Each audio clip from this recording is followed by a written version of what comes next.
today doing a special cupping episode with my good friend here, Raf.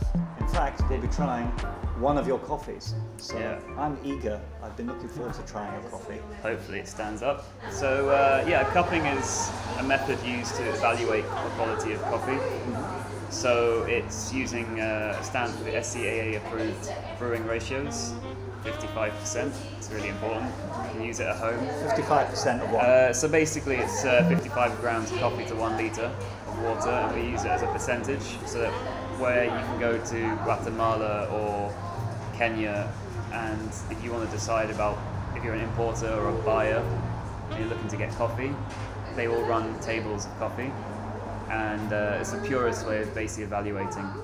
Coffee is just ground, water about 98 degrees to sort of 96 is poured on top of it. Then you assess the dry aroma, the wet aroma or the break, and then the flavour. So you try it hot, sort of medium, and then cold. That way you can assess the stability, the flavour profile, the value. So it's given a score. Generally 85 is considered really good. I would say that actually nowadays, probably if you're looking for the great coffees, 88 up. In the 90s you're looking at fantastic coffee. Right. And that all then is just evaluated. So here you've got Cup of Excellence, Colombia Cup. So this coffee here would have been assessed in this way in Colombia by a panel. Right. And decided that out of all the cups on the table, this was the best one for that year. So when it says Cup of Excellence, it's literally a cupping. Yep. 85 is really good. It's a great benchmark. It hits that affordability with quality aspects. So for a coffee shop, for example, 85 is a great place to be.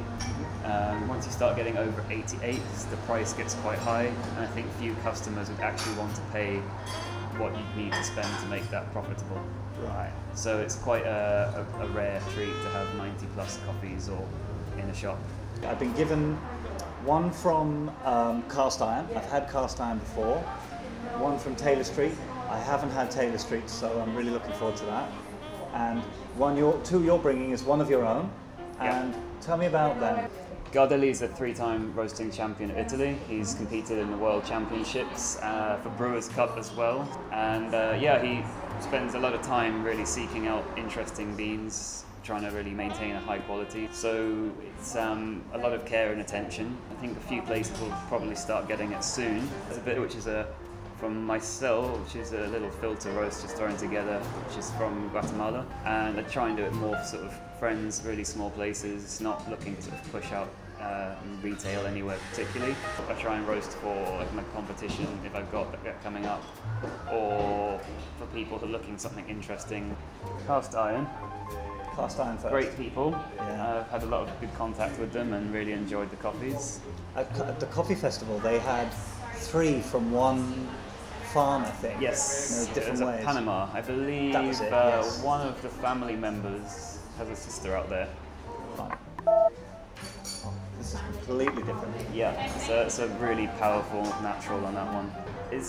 He tries to choose his naturals to be relatively as clean as possible, so you don't lose that kind of acidity. So you get a nicer balance, whereas naturals quite often lose the acidity. Taylor Street, Jamie, the head roaster there, is doing some interesting stuff. I don't know, I'm not getting too much from the smell in this one. Slightly peaty. Slightly, yeah. Smell and taste don't always go hand in hand. Not always, no.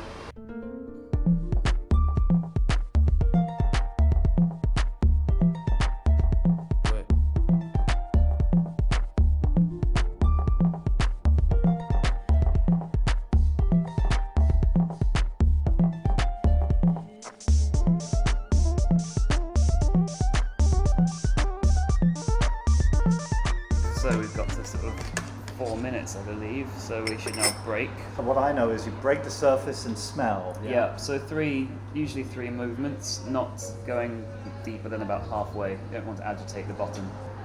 So kind of oh yeah. And then you can smell the back of the spoon as well, that helps sometimes. Oh, that's a good tip. So you're looking for high notes, sort of anything that jumps out at you. It's not bad if nothing jumps out, but if something really stands out, you think, oh wow, I smell strawberry or raspberry or rhubarb or something. It's just something you can add to a slightly higher score or help evaluate later. So now what we do is we'll just skim the crust up here. So yeah, you know, it forces you to slow down, I think, if you do drink it, Yeah. and actually appreciate what's in the cup. And maybe also, if people start to understand this level of coffee, they can become a little bit tougher on certain baristas, who might in turn become tougher on certain roasteries. So maybe we can all kind of start pushing quality together by doing that. It starts at the grassroots. Yeah. So if everyone learns to appreciate coffee this way, then I think we can only get better. Even this, like these ones here, they're all relatively high scoring. So maybe they don't have the exotic tropical fruit notes and sort of the crazy acidity, but do you want to be drinking that every day? It's like with a fine wine, you know, it's nice to have a treat. But day to day, a good table wine that's solid and hits all the mark is also really enjoyable. And on that, we should probably try these. All right, number one. Tell us about that slurping action. That's important. So the slurp, it's for aeration. It will activate the retronasal effect, and it's sort of the most powerful way of tasting, smelling, or sort of understanding a flavour. So again, some caramels in there. I think that would be great as an espresso. So much going on. Yeah. It's a lovely little symphony of flavours. Yeah, it's really well put together. Well done, cast iron. Well done, once again. cast iron. Taylor Street. Taylor Street.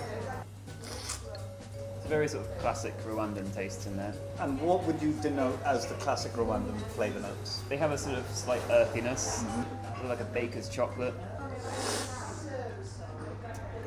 Holding up well. I like that.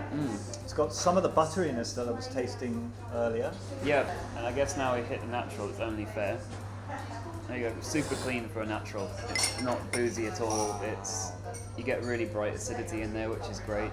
And it does remind me a lot of sort of lactic processed coffees. It's not overly aggressive about it. It's really complex, and you can sip on this all week long, really. People are starting to take specialty third wave or fourth wave, or that's happening right now. I've lost track of the waves. As long as everything's getting better, it's all good with me.